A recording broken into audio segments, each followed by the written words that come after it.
Energy est en synergie avec African Climate Foundation ACF, Oxfam au Sénégal,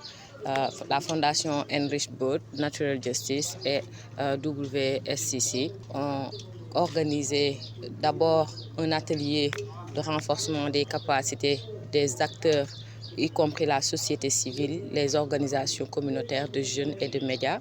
Et ensuite, favoriser la mise en œuvre d'une plateforme multi-acteurs en vue d'anticiper sur tout ce qui a trait avec la gouvernance du JETP en particulier, mais en général la transition énergétique et les changements climatiques.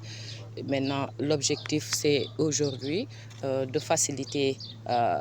et de préparer surtout ces acteurs à une contribution efficace dans ce processus que l'État du Sénégal est en train d'enclencher par rapport relativement à la trajectoire, surtout sur la transition énergétique, qui implique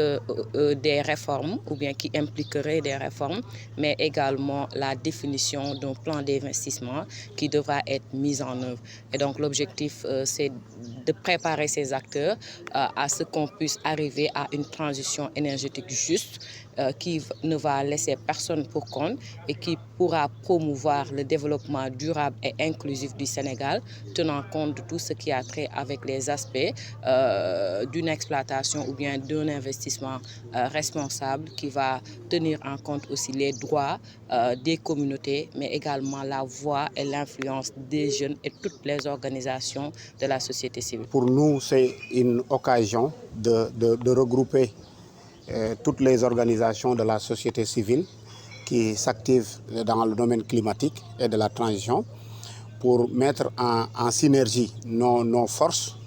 et faire des propositions pertinentes sur l'ensemble des politiques publiques qui sont en vue d'être mises en place. Donc aujourd'hui, pour nous, c'est une occasion de nous réunir parce qu'on a constaté qu'il y a plusieurs organisations qui parlent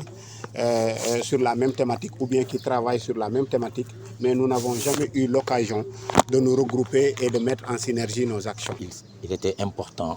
que la société civile sénégalaise matérialise sa responsabilité en termes de devoir de vigilance. Donc il est extrêmement important que ce cadre que nous allons mettre en place permette à la société civile sénégalaise de pouvoir challenger l'État dans ce JETP, mais surtout de pouvoir co-construire avec l'État des stratégies de mise en œuvre du JETP afin que ce JETP puisse être utile aux communautés que nous sommes censés représenter, mais aussi que cela soit une transition énergétique juste pour les communautés et aussi pour l'ensemble des parties prenantes.